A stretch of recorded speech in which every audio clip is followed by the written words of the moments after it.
don't you think this kind of match finding empowerment will drastically change mate choices of females?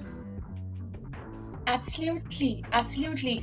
In fact, as a female, I can vouch for it. The way my choices personally and my friends' choices have become around relationships.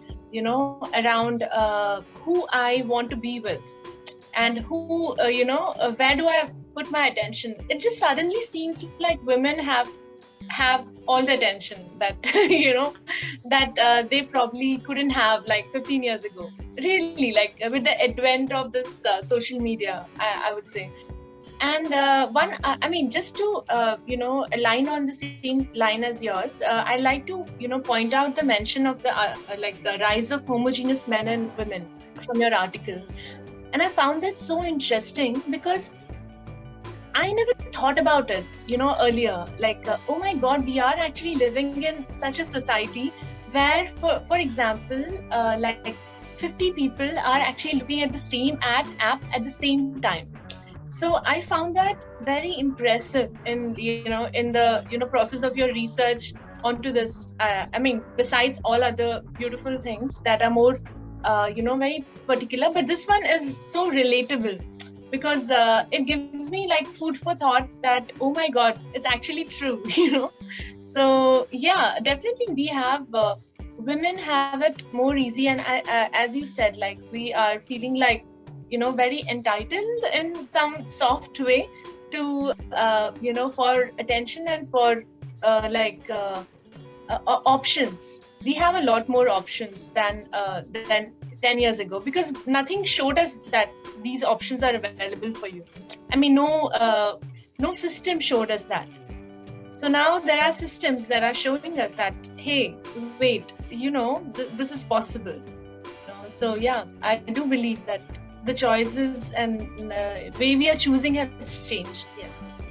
But in that sense, out of nearly 4 billion internet users, currently only 10% users are actually using dating apps. And out of around 4 to 500 million dating app users, roughly only 20% are females, which means around 100 million females only are using dating apps, which means the headroom for growth in terms of using dating apps to find a potential match, that headroom for growth is actually very, very high, which means it is going to impact next 2 decades in a big way. Absolutely. And while we are talking about this, like the trend also, like even from my circle of friends, females, there's a lot of like restriction in using a dating app itself from women. Like we don't want to so easily get onto a dating app, because perhaps our options are also large, because socializing options are there for the extroverted people, whereas for the introverted people it's still very hard. It's not so easy. So yeah, there are two to be fair, there are two sides to this for sure. Yeah, I agree.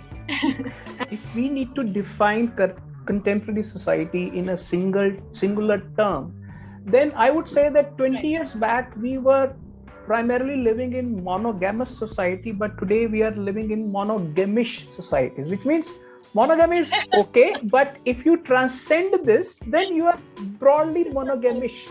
This is a term designed by Dan. So do you agree with this kind of a statement around the singular nature of society? I strongly agree. I have personal examples, and I've witnessed personally in my circles that it's very normalized to have like a pre-marriage affair, a marriage affair, and a post-marriage affair. So and when I say it's no more an affair that's a taboo, it's slightly more accepted now. It's like, okay, that's how it is. So there's a certain acceptance, although not full like embracing acceptance, but there is certain normalizing of it. I do agree with that. Monogamish is a nice term also.